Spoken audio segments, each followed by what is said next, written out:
atypique, anormale, spéciale, pas comme les autres. J'ai toujours eu la sensation d'être différente des autres, sans savoir au début en quoi, ni pourquoi. Quand j'étais petite, j'aimais les activités calmes. Lire, dessiner, fabriquer des petits objets, jouer des personnages. On m'a toujours décrite comme naïve, peureuse, timide. Et on a toujours rejeté ou voulu corriger ces défauts chez moi. Pourtant, j'ai vite réalisé que m'affirmer, en exprimant ma frustration, ma colère ou ma tristesse, amenait les adultes à ne plus me prendre au sérieux. J'ai donc développé au fil des années une capacité étonnante à fermer, bloquer mes émotions, lorsque je voulais être considérée, efficace et avoir une pensée logique. En classe préparatoire scientifique, j'ai particulièrement abusé de cette technique, jusqu'à en voir les limites. Je supportais mal le brouhaha de ma classe, je me mettais à pleurer très facilement face à des choses anodines, et j'avais sans cesse envie de hurler. En bref, à force de les contenir, mes émotions finissaient par exploser à des moments très aléatoires et souvent inopportuns. Elles me donnaient l'impression d'un torrent intarissable qui se pressait contre la digue mentale que je m'étais construite. Je ne sais plus quand j'ai posé pour la première fois le mot hypersensible sur ce que je vivais. Mais très vite, c'est devenu une nécessité pour moi de comprendre et expliquer ce qui faisait que je me sentais en permanence à fleur de moi.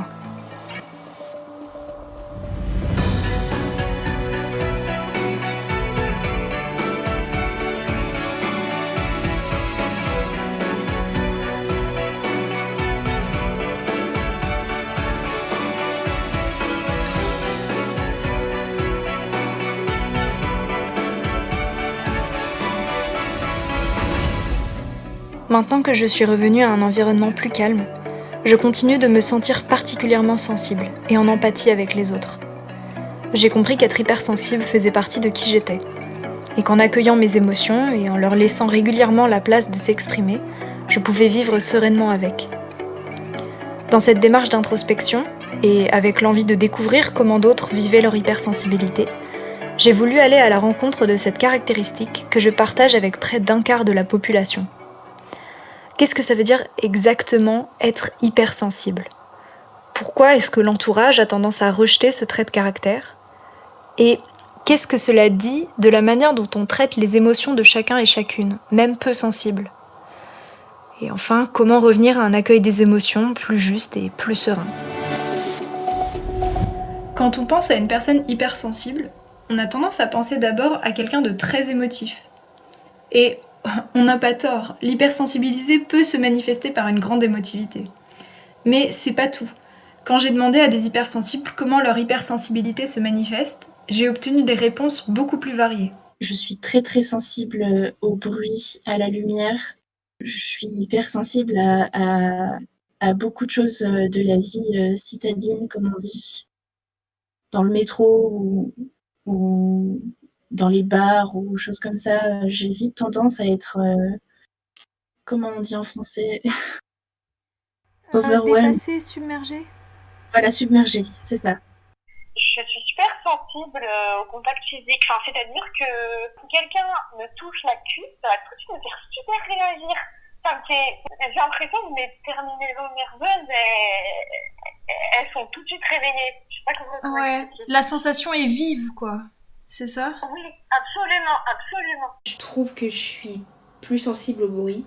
Les petits bruits, quand quelqu'un va jouer avec un stylo, je vais très rapidement faire une fixette dessus et ça va m'agacer, ou un bruit de fond, il va falloir que je trouve d'où ça vienne pour l'éliminer.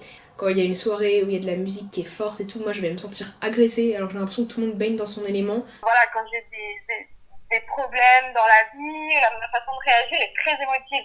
Je peux pas m'énerver sans pleurer. C'est toujours, je pleure toujours quand je m'énerve. J'ai assez d'intuition par rapport aux gens.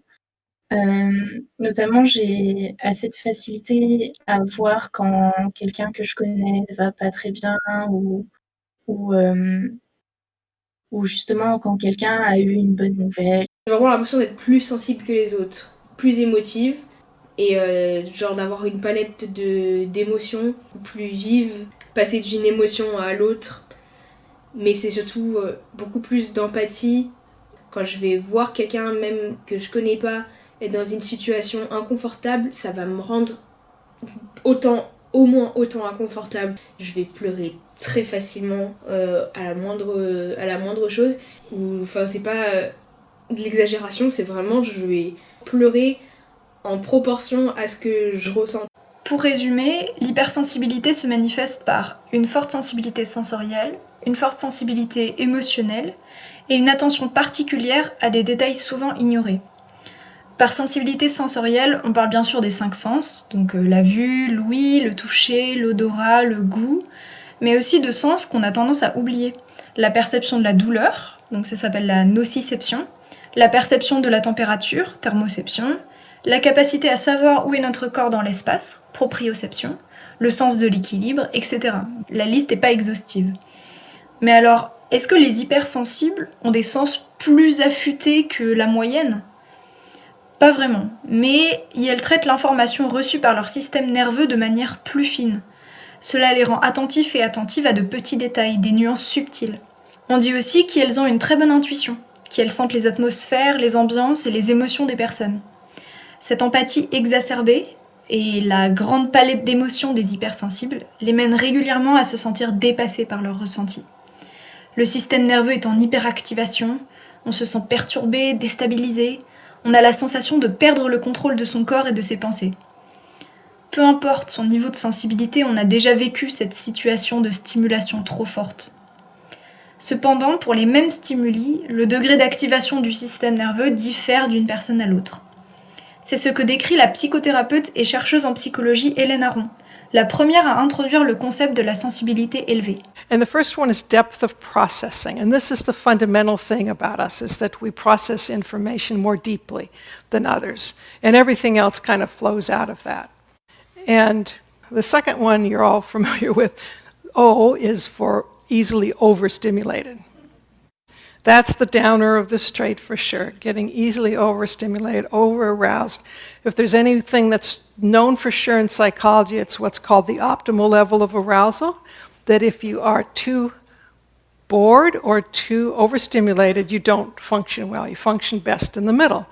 So, but people reach their optimal level at different rates because sensitive people are processing things more and they get overstimulated more. Son approche de l'hypersensibilité s'appuie sur les recherches, les expériences cliniques, les cours et les consultations individuelles avec des centaines de personnes hypersensibles qu'elle effectue depuis les années 90.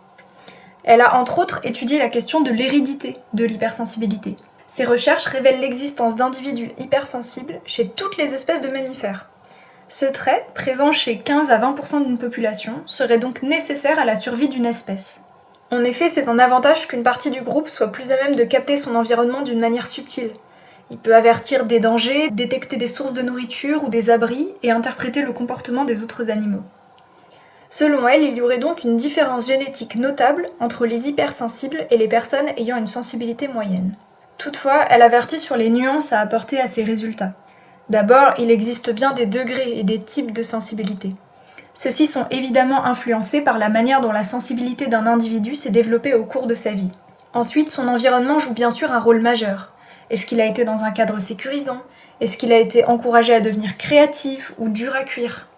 Selon Savario Tomasella, psychanalyste et auteur de plusieurs ouvrages autour de l'hypersensibilité, tous les enfants naissent hypersensibles, et le reste jusqu'à l'âge de 7 ans. Et c'est justement son environnement, sa culture, ou même ses traumatismes, qui façonnent la façon dont son hypersensibilité va se développer ou s'émousser. Il considère l'hypersensibilité en tant que caractéristique qui n'est pas permanente dans la vie d'un individu, mais qui peut apparaître lors de changements majeurs, comme un déménagement, un mariage, un nouveau travail, un deuil, etc. L'hypersensibilité pourrait même ressurgir suite à une thérapie ou à du développement personnel. Cela impliquerait de déconstruire ces mécanismes de surprotection face aux autres. Il n'y a donc pas de consensus sur l'origine de l'hypersensibilité et sur sa définition précise en tant que terme psychologique. Effectivement, comment définir un seuil au-dessus duquel on serait identifié comme hypersensible ? On traite avec des émotions, des sensations, des concepts qui sont propres à chaque individu et dont on ne saurait percevoir chez l'autre que les manifestations extérieures. Ce qui est certain, c'est qu'il ne s'agit pas d'une maladie, mais d'une définition personnelle. Et Hélène Aron et Saverio Tomasella s'accordent à dire que le plus important reste le vécu des hypersensibles, et le soutien et les outils que l'on peut mettre à leur disposition pour naviguer dans un environnement qui peine à reconnaître leurs forces. Quand j'ai demandé à chacun et chacune de me décrire les réactions de leur entourage face à l'expression de leur sensibilité, et elles ont été nombreux et nombreuses à me partager des situations de moquerie, d'incompréhension ou de rejet. Ma mère m'a toujours appris à ne pas montrer ses sentiments aux autres et à faire semblant d'être fort et que le monde autour ne nous touche pas, alors que il faut faire attention à ce que tout le monde nous aime. Du coup, c'est pour ça que j'ai toujours appris à garder pour moi ce que je ressens, et automatiquement j'ai fait cette association que si on montre qu'on a des sentiments et qu'on est sensible, c'est qu'on est faible, parce que du coup on va souffrir beaucoup plus. Quand j'étais petit, on me disait « Putain, t'es trop sensible ». À peine je me coupais, à peine, c'était plus au niveau de la douleur physique notamment par exemple. À peine on me touchait ou quoi, c'était la catastrophe. Tu vois, genre je pleurais, je criais. Un jour on m'a dit « Mais endurcis-toi, deviens un bonhomme ». Et ok, j'ai travaillé et j'avais un peu mal, mais je disais rien. J'avais un peu mal. Mais c'est pas pour autant que je ressentais moins. Oui, tu l'exprimais moins. Voilà. Quand t'es quelqu'un qui pleure beaucoup aussi, ils finissent par plus te prendre au sérieux. Pour ça aussi que je le cache pas mal, je pense, c'est parce que les gens à qui je le montre, ils finissent par plus me prendre au sérieux. Et les gens comprennent pas que, pas ma relation qui est exagérée, elles sont pas disproportionnées par rapport à ce que je ressens. Je pense face à quelqu'un qui arrive, qui reste sur ses deux jambes, qui flanche pas, qui arrive à dire bien ses arguments clairement. Quand quelqu'un a une réaction un peu folle ou un peu... qui est vu cette façon, en fait, qui est vu comme hystérique, qui est vu comme... on va te limite te dire que c'est ta faute. Tous et toutes sont victimes de préjugés autour de l'hypersensibilité. Saverio Tomasella explique pourquoi ce mot est chargé de jugement. Le préfixe hyper vient du grec hyper, qui veut dire au-dessus, au-delà. Hypersensibilité signifie donc littéralement au-dessus et au-delà de la sensibilité. L'évolution du mot, comme souvent, tient compte des usages et des coutumes. Viennent donc se sédimenter sur lui des connotations qui l'éloignent de son sens premier, notamment par le biais de jugements d'ordre moral. Sur le versant ensoleillé, laudatif, hyper vient signifier le plus haut degré. L'hypersensibilité serait donc le plus haut degré de la sensibilité. Sur le versant sombre, dépréciatif, hyper en est venu à exprimer l'exagération et l'excès. Au cours de mes interviews, j'ai même rencontré des personnes qui se disaient très sensibles, voire particulièrement sensibles, mais qui refusaient à se dire hypersensibles. C'est le cas par exemple de Mathis. Tu dirais parfois que t'es hypersensible. Du coup, hypersensibilité, définition, capacité à capter de l'information de manière trop importante. Plus fine. Alors là, moi je dirais très sensible et pas hypersensible. Oui, mais hyper, c'est très... Enfin, Non, c'est la même... Justement, parce que quand quelqu'un dit je suis hypersensible, la vision que les autres ont de lui, je trouve, c'est il faut y aller doucement avec lui, il capte les choses beaucoup plus intensément. Hein. Quelqu'un d'hypersensible, il y a une notion de fragilité. Et il a raison, ce trait est communément vu comme une faiblesse. C'est alors compréhensible que peu de gens veuillent se reconnaître dans l'hypersensibilité ou aient du mal à l'accepter en tant que caractéristique neutre. Mais alors, pourquoi l'hypersensibilité est associée à de la fragilité ?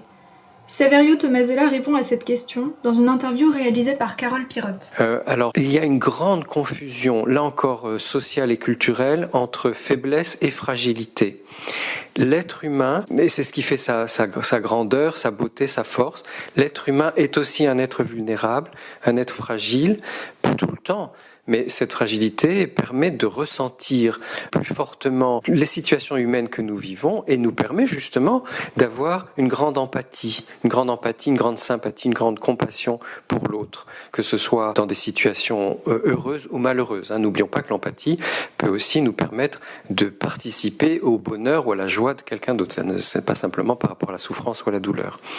Et donc cette confusion entre fragilité, sensibilité d'un côté et faiblesse de l'autre côté est un jugement de valeur. C'est même devenu un préjugé où toute manifestation de sensibilité serait pour certains, heureusement pas pour tout le monde, serait jugé comme une marque de faiblesse.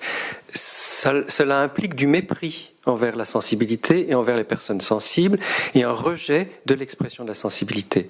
Donc ce raccourci est néfaste, il est dommageable parce que dans les environnements sociaux ou culturels où on pense que toute expression de la sensibilité est une forme de faiblesse, eh bien forcément les personnes vont essayer de ne pas trop exprimer leur sensibilité, ou alors vont le faire sous une forme ironique, voire cynique, qui en fait dévalorise l'expression de la sensibilité. Les préjugés autour de la sensibilité sont donc reliés à notre environnement social et culturel. Et comme l'a étudié Margaret Mead, célèbre anthropologue dont Hélène cite les propos dans son ouvrage, notre culture ne considère aucun trait de caractère comme neutre. Chaque culture érige en idéal un ensemble de traits auxquels chacun et chacune aspire et est encouragé à développer. Dans nos sociétés occidentales, on identifie l'idéal culturel comme une personne extravertie, sociable, forte, stoïque ou en tout cas en maîtrise de ses émotions.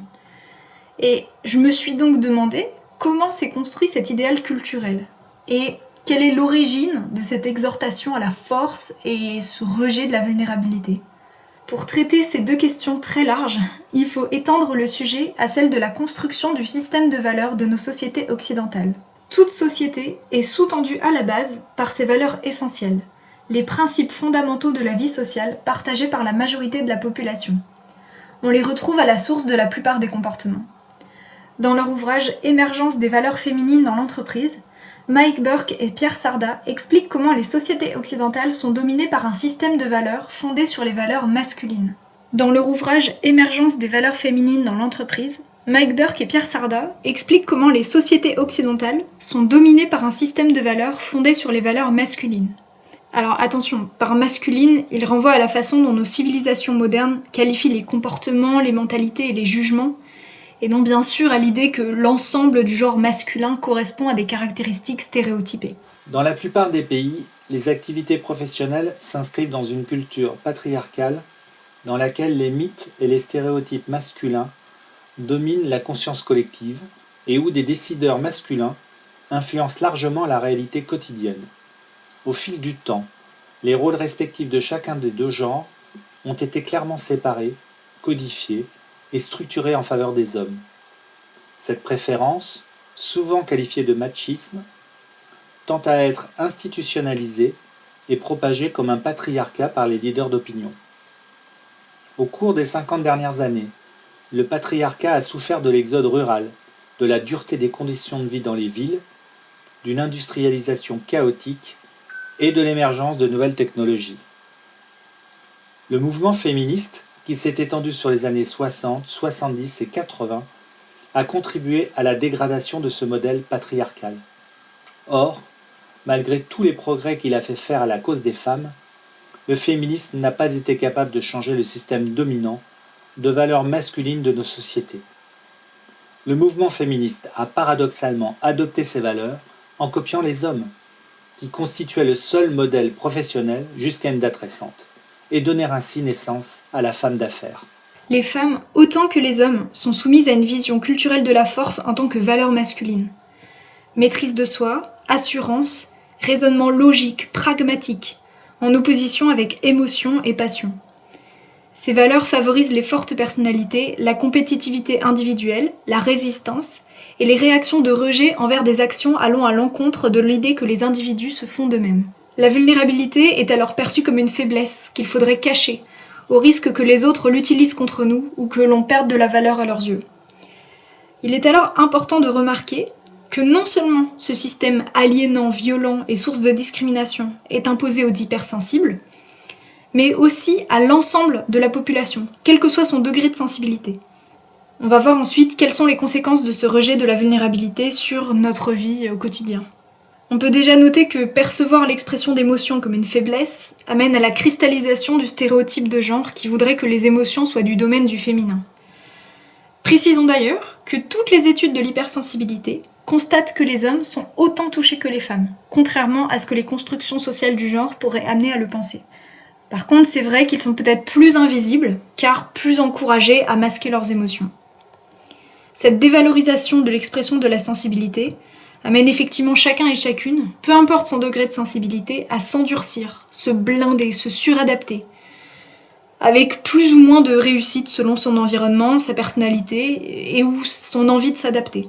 Et comme l'explique Brené Brown, une chercheuse américaine qui étudie depuis plus de 20 ans l'empathie, la vulnérabilité, le courage et la honte, l'intolérance croissante à la vulnérabilité a des conséquences majeures sur notre quotidien et notre santé mentale. Déjà, difficulté à accepter nos moments de joie, par peur de relâcher notre vigilance sur nos peurs. Cultiver le pessimisme, pour ne jamais prendre le risque d'être déçu.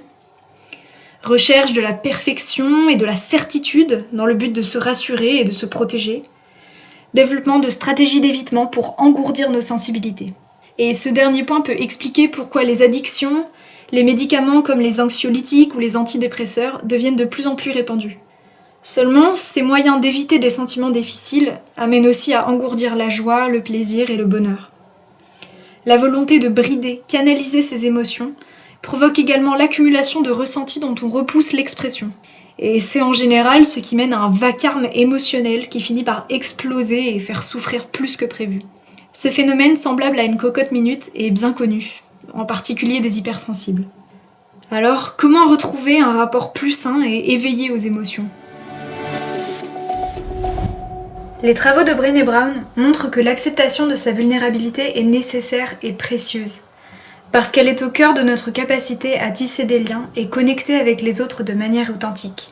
Celles qui ont le courage d'embrasser leur vulnérabilité réussissent à s'engager, que ce soit dans des relations ou des projets, sans garantie de résultat. Et elles ont foi en leurs valeurs personnelles et conscience de la nécessité de s'ouvrir à l'inconnu pour s'épanouir et être à l'écoute des autres. Elle encourage chacun et chacune à accepter sa vulnérabilité, ses imperfections, à aimer sans mesure, à développer sa gratitude et sa joie au quotidien, et à être convaincue de sa valeur personnelle. Libérée d'une partie de ses peurs de ne pas être accepté ou aimé, on peut alors commencer à écouter les autres, être plus doux et gentil avec eux et avec nous-mêmes. Alors, comment pouvons-nous tous réapprendre à accueillir nos émotions et les revaloriser ? Aux hypersensibles, Saverio Tomasella et Hélène Aron conseillent d'accepter leur grande sensibilité. Et elles ont une série de conseils et d'encouragements qui, je trouve, pourraient s'adresser à l'ensemble des personnes sensibles. Tout d'abord, il est important de ne pas tomber dans le piège de vouloir à tout prix gérer ses émotions. Le terme « gérer ses émotions » renvoie à une idée de maîtrise et de contrôle, incompatible avec le lâcher-prise nécessaire pour accueillir sa vulnérabilité. Il est plus intéressant de développer sa sensibilité pour mieux la connaître. Ça peut passer par la créativité artistique par exemple, mais aussi par l'écoute de son intuition, de ses ressentis et de l'information qu'il renferme. Chaque émotion a une fonction et est une information. Il est donc important de prendre le temps, de prendre du temps pour soi, pour l'écouter et l'accueillir. Plus on apprend à connaître sa sensibilité, plus on est capable d'identifier ses limites et les situations que l'on ne peut plus ou veut plus supporter. Il faut alors apprendre à poser ses limites, exprimer son inconfort lorsque cela est nécessaire, et changer son environnement en fonction de ses besoins lorsque cela est possible. Une autre démarche qui me parle particulièrement est le recadrage de son expérience de vie au regard de sa grande sensibilité. Dans son ouvrage Hypersensible, mieux se comprendre pour mieux s'accepter, Hélène Aron propose au fil des chapitres des exercices introspectifs qui amènent à questionner l'influence de notre environnement sur notre sensibilité. Saverio Tomasella, quant à lui, appelle à une véritable révolution sensible et à une solidarité profonde entre hypersensibles. L'hypersensibilité peut être une force. L'empathie, la profondeur de raisonnement, l'intuition dont font preuve les hypersensibles sont autant de qualités qui les rendent uniques et précieux et précieuses. Selon Hélène Aron, les hypersensibles sont de la classe des conseillers royaux, qui contrebalancent l'impulsivité et l'envie de conquête des souverains belliqueux. En bref, les conseillers royaux affirment qu'il est nécessaire de réfléchir avant d'agir. Ils s'efforcent, avec un succès croissant, je crois, dans les sociétés modernes, de détourner de la guerre et de la domination l'extraordinaire énergie de leurs concitoyens. Il est préférable de consacrer cette énergie à l'invention créative, à l'exploration et à la protection de la planète, ainsi qu'à l'aide aux déshérités. Ce sont les hypersensibles qui, souvent, jouent le rôle de conseillers. Nous formons la classe des écrivains, des historiens, des philosophes, des juges, des artistes, des chercheurs, des théologiens, des thérapeutes, des enseignants, des parents et des simples citoyens consciencieux. Nous remplissons notre rôle en réfléchissant à tous les aspects possibles d'une idée. Il nous arrive de nous rendre impopulaires lorsque nous empêchons la majorité de foncer en avant.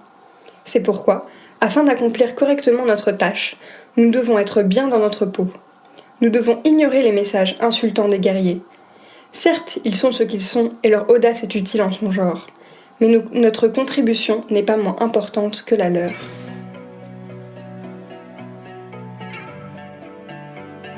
Laissons l'espace aux sensibilités de s'épanouir, sans leur attacher de jugement ou connotation négative. On a tous intérêt à valoriser la sensibilité au quotidien, et en particulier l'hypersensibilité, qui est un traitement plus fin et profond de l'information reçue par le système nerveux. On a vu que les préjugés attachés à ce trait avaient une origine sexiste et néfaste pour notre épanouissement. Nous aspirons tous à être connectés les uns aux autres par des relations authentiques et profondes, et cette connexion passe par une acceptation de nos vulnérabilités. Il est temps de revenir à un rapport à nos émotions plus juste et plus serein.